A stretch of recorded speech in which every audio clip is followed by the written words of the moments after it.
अस्सलाम वालेकुम, मैं जमील फारूकी हूं। आप मेरा ऑफिशियल यूट्यूब चैनल देख रहे हैं। आज दिसंबर की 11 तारीख है, बुध का दिन है, जिस वक्त ये वीडियो रिकॉर्ड हो रही है पाकिस्तानी वक्त के मुताबिक शब के 8:15 बज चुके हैं। और मेरी अंडरस्टैंडिंग में, मेरी नज़र में आज के दिन की सबसे बड़ी डेवलपमेंट, सबसे बड़ी ब्रेकिंग न्यूज़, सबसे बड़ी खबर यह है कि वही हुआ जिसका डर था। हुकूमत अब बड़े स्मार्टेस्ट, नाइसेस्ट, कूलेस्ट, बेहतरीन रवैये के साथ चीज़ों को ट्विस्ट दे रही है। और अगर इन चीजों के अंदर पीटीआई की मरकजी क़यादत किसी भी तरह से ट्रैप हो जाती है तो याद रखिएगा, ये अपना सियासी जनाजा पहले से पढ़ लें। आज पाकिस्तान तहरीक इंसाफ से मुतालिक कुछ फेक खबरें भी टीवी चैनल के ऊपर चली हैं, उसकी तफसीलात में मैं बाद में जाऊंगा। फिर मुझे 2 अदद बयानात याद आते हैं। एक अता तारड़ साहब ने कहा था कि डी चौक के ऊपर 26 नवंबर को कोई गोली नहीं चली। उसके बाद मोहसिन नकवी साहब ने कहा था गोली अगर चली है तो वजीर आला के गार्ड्स ने चलाई, अली अमीन गंडापुर के गार्ड्स ने चलाई, उससे लोग अगर जख्मी या शहीद हुए तो हुए, अदरवाइज हुकूमत की तरफ से नहीं चली। ये 2 स्टेटमेंट से कॉन्ट्राडिक्टरी थे, लेकिन थे, कवर अप लग रहा था और सबको यह पता था कि ये क्यों किया जा रहा है। लेकिन आज एक तीसरा स्टेटमेंट भी आ गया। ये इंतहाई इंपॉर्टेंट, डीप डाइसेक्ट करने वाला स्टेटमेंट है। ये मामूली चीज नहीं है, लेकिन बड़े कूलेस्ट, नाइसेस्ट वे में फिर विक्टिम ब्लेमिंग करने की कोशिश की गई है। मैं अभी थोड़ी देर में इसको डीप डाइसेक्ट करने लगा हूं, उसकी डिटेल्स क्या है वो शेयर करूंगा। इसके अलावा जो एक जैसी खबर सारे न्यूज चैनल्स के ऊपर चलाई गई कि पीटीआई मुतालबात से पीछे हट गई है, वो अब हुकूमत से राब्ते कर रही है, मिन्नतें तरले कर रही है कि हमसे मुज़ाकरात कर लो, जबकि हुकूमत ने अभी तक कोई जवाब नहीं दिया। इस तरह की खबर को दरअसल कहते हैं नेक न्यूज, यानी फेक न्यूज। बाकी आप समझ गए होंगे। उस फेक न्यूज का पोस्टमार्टम जो करना है मैंने बड़े डिटेल में करना है, इसलिए कुछ आपसे गुजारिश कि आपने वीडियो को शुरू से आखिर तक देखना है। एक और गुजारिश, अगर आपने चैनल नहीं किया अभी तक सब्सक्राइब, जरूर सब्सक्राइब कर लीजिएगा। बेल आइकन यानी घंटा या घंटी अपने अंगूठे उंगली के साथ रखे डंडे से दबा सकते हैं। इसके अलावा व्हाट्सएप चैनल का लिंक हर वीडियो की डिस्क्रिप्शन के अंदर मौजूद होता है, जा करके उसको क्लिक करके ज्वाइन कर लेंगे। और मेरा ऑफिशियल इंस्टाग्राम हैंडल वो मैं शेयर कर देता हूं स्क्रीनशॉट की सूरत में, उसको जाकर आप फॉलो कर लें। कभी अगर जरूरत पड़े, कोई खबर हो, बड़ी स्टोरी हो, तो आप मुझसे रब्ता कर सकते हैं। डी चौक मैसेकर, डी चौक कत्लेआम, अब तो बड़े बड़े ऑफिशियल साइट्स इन्वेस्टिगेटिव रिपोर्टिंग कर रहे हैं कि किसके ऑर्डर पे हुआ, कैसे हुआ, क्यों नहीं हुआ। और अगर वो झूठ बोल रहे हैं तो पाकिस्तान की सरकार को और उनके साथ मिले हुए लोगों को यह चाहिए कि फौरन उनको उनके मुल्क के अंदर, यानी अमेरिका के अंदर, जो ड्रॉप साइट ने किया, अमेरिका के अंदर जाकर केस कर दे। वहां तो मिलियंस ऑफ डॉलर्स आपको हर जाना मिल जाएगा, क्योंकि अगर उन्होंने झूठ बोला है तो उनका झूठ खोलना चाहिए। और अगर उन्होंने सच बोला और उसमें रत्ती बराबर भी सच है तो यहां पर उसके ऊपर एटलीस्ट माजरत जरूर आनी चाहिए। लेकिन आज एक स्टेटमेंट डिफरेंट है। आपको याद होगा अता तारड़ साहब ने कहा था कोई गोली नहीं चली, सब झूठ है। किसी के पास एक सिंगल पिक्चर भी है ना गोली चलाने वाले की, वो हमें बता दें अंधेरा करके। उसको हमने बार बार डाइसेक्ट किया और वो डिनाइल की पोजीशन में रहे, स्टेट ऑफ डिनाइल में रहे। फिर मोहसिन नकवी साहब ने कहा नहीं, वज़ारत दाखिला ने भी कहा ऐसा नहीं है, असल में अली अमीन गंडापुर के गार्ड्स ने गोलियां चलाई जिसकी वजह से लोग शहीद हुए या फिर जख्मी हुए।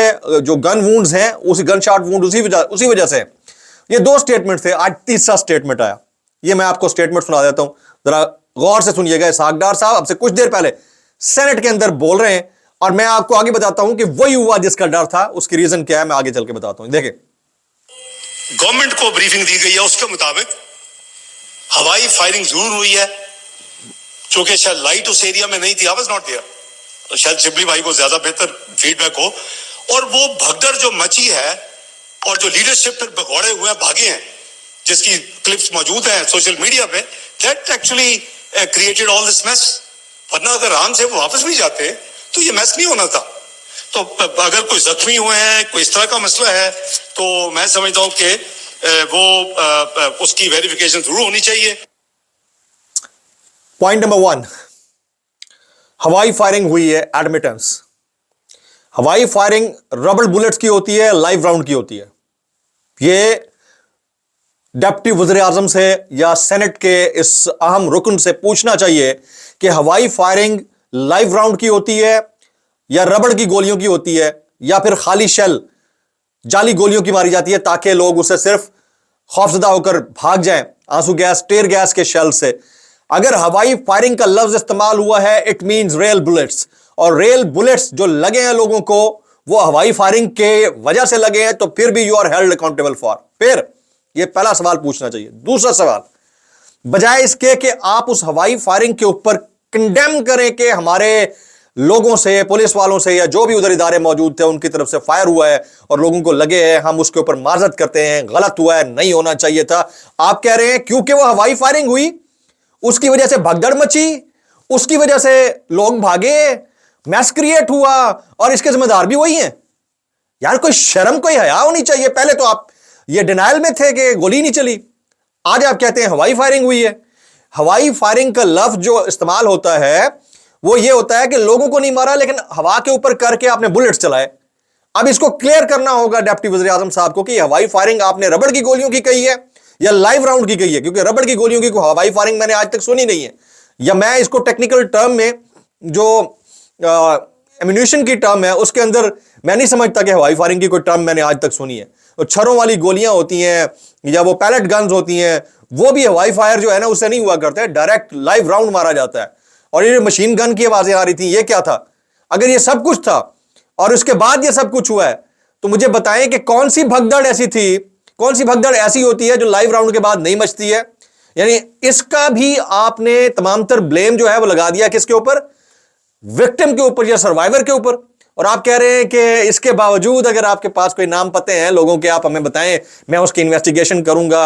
यानी आपने प्यार से एक चीज एडमिट भी कर ली कि हुई है फायरिंग, फिर प्यार से यह भी कह दिया कि हमारी वजह से, गलती से नहीं हुआ, आपके लोग भागे थे उसकी वजह से हुआ है। फिर प्यार से यह कह दिया इसकी तहकीकात भी हम करेंगे। भाई 13 जाने आज की इतलात के मुताबिक जा चुकी हैं, 200 से ज्यादा मिसिंग है, ये पीटीआई क्लेम कर रहा है। इंटरनेशनल जो मीडिया इस वक्त दिखा रहा है, इस वक्त इनकी फिपड़ी फा हुई पड़ी है। फिपड़ी फा समझते हैं? बस इनकी फिपड़ी फा हुई पड़ी है और इस वक्त पाकिस्तान तहरीक इंसाफ इनके टोटल ट्रैप में आ रही। शिबली भाई, बैरिस्टर गौहर भाई, आप मान लें इनकी बात, अपने बंदों का सौदा कर दें, अपने बॉस के नजरिए का सौदा कर दें इमरान खान साहब के, इसके अलावा तो कोई और ऑप्शन नहीं है। तो मुझे सिर्फ ये कंसर्न है, ये हवाई फायरिंग का लफ्ज जो इन्होंने इस्तेमाल किया है कि ये रबड़ की गोलियों के लिए इस्तेमाल किया है या लाइव राउंड्स के लिए इस्तेमाल किया। अगर लाइव राउंड के लिए इस्तेमाल किया तो क्या वो वहां पे टेररिस्ट थे जिसके लिए आपने हवाई फायरिंग के लिए इतना हैवी गन फायर कर दिया? ये मतलब सवाल है ना, लेकिन ये सवाल का जवाब पाकिस्तान में कहां दिया जाता है? यहां आप सवाल करो, आप उल्टा अजाब में फंसते हो। तो ये सवाल करना चाहिए क्योंकि आप सेनेट के अंदर खड़े हैं, आपका जो पॉइंट ऑफ व्यू है वो किसी कोर्ट ऑफ लॉ में भी चैलेंज नहीं हो सकता। शिबली साहब पूछे उनसे कि आप हवाई फायरिंग की बात एडमिट कर रहे हैं, इसका मतलब फायरिंग हुई, और अगर फायरिंग हुई है तो लाइव राउंड था। निहत्ते लोगों पे लाइव राउंड कौन फायर करता होता है भाई? भले हवा में ही क्यों ना हो, क्योंकि सिर्फ बाउंस बैक तो करना है ना, वापस तो आना है।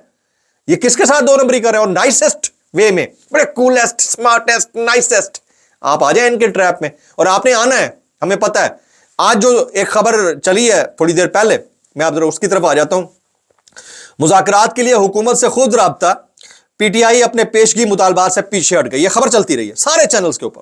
मुज़ाकरात के लिए हुकूमत से खुद राब्ता, पीटीआई अपने पेशगी मुतालबात से पीछे हट गई। पीटीआई की 5 रुकनी कमेटी हुकूमती कमेटी के साथ मुज़ाकरात करेगी। इब्तदाई मुलाकात में पीटीआई और हुकूमत मुज़ाकरात से मुताल्लिक गुफ्तगू करेंगे। आज किसी वक्त ये मुतवक्के है और अला बला 10 बातें। असल में इसको न्यूज़ टर्मिनोलॉजी में फेक न्यूज़ कहा जाता है। असल फेक न्यूज़ ये है कि जिस शख्स के बारे में बात कह रही की जाए वो डिनाई कर दे। पीटीआई ने इसको डिनाई कर दिया। वो कहते हैं हमारा ऐसा कोई राब्ता नहीं हुआ, ऐसी कोई मुज़ाकराती टीम उनकी तरफ से बनाई नहीं गई और ना ही हमसे अभी तक कोई किसी ने राब्ता किया, ना हमने किया।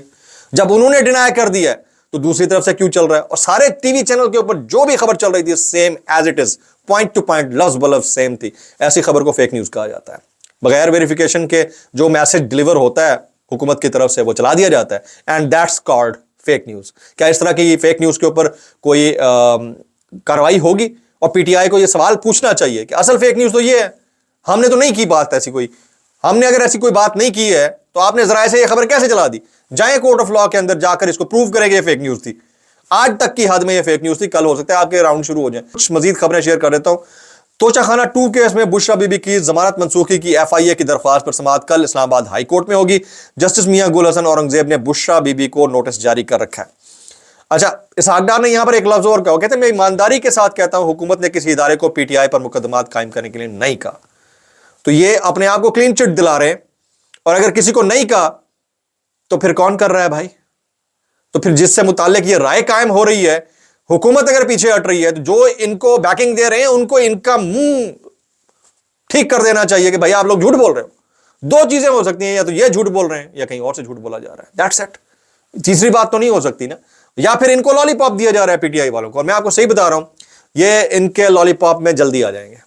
इनको लगता है कि मुज़ाकरात से कुछ निकलेगा, मैं अभी से लिखवा लें मुझसे, कुछ भी नहीं निकलना। ये आपको इतने बड़े पैकेज से इतने छोटे से पैकेज पर ला करना नेस्तो नाबूद कर देंगे। आपने वीक फुटिंग्स के ऊपर अपना सारा जो आपका केस था ना, उसको डिस्ट्रॉय कर दिया है। अब अगर आप किसी भी पॉइंट ऑफ टाइम के ऊपर चाहते हैं कि आपकी थोड़ी बहुत इज्जत बच जाए, तो शायद वो बचे ना बचे। इस सारे मामले के ऊपर बहुत सारे दोस्त हमारे कमेंट कर रहे हैं, लेकिन इमरान रियाज खान, समी इब्राहिम, साबिर शाकिर और doctor Shahbaz Gill and many others, let's see कि इंटरनेशनल कम्युनिटी इसके ऊपर कैसे रिस्पॉन्ड करती है, like Donald Trump and Elon Musk, और बहुत डिटेल के अंदर ये स्टोरी आने जा रही है अगले चंद दिन के अंदर। We are looking forward to it. Vlog से जाइएगा, दुआ में याद रखिएगा। अस्सलाम वालेकुम रहमतुल्लाहि व बरकातुहू।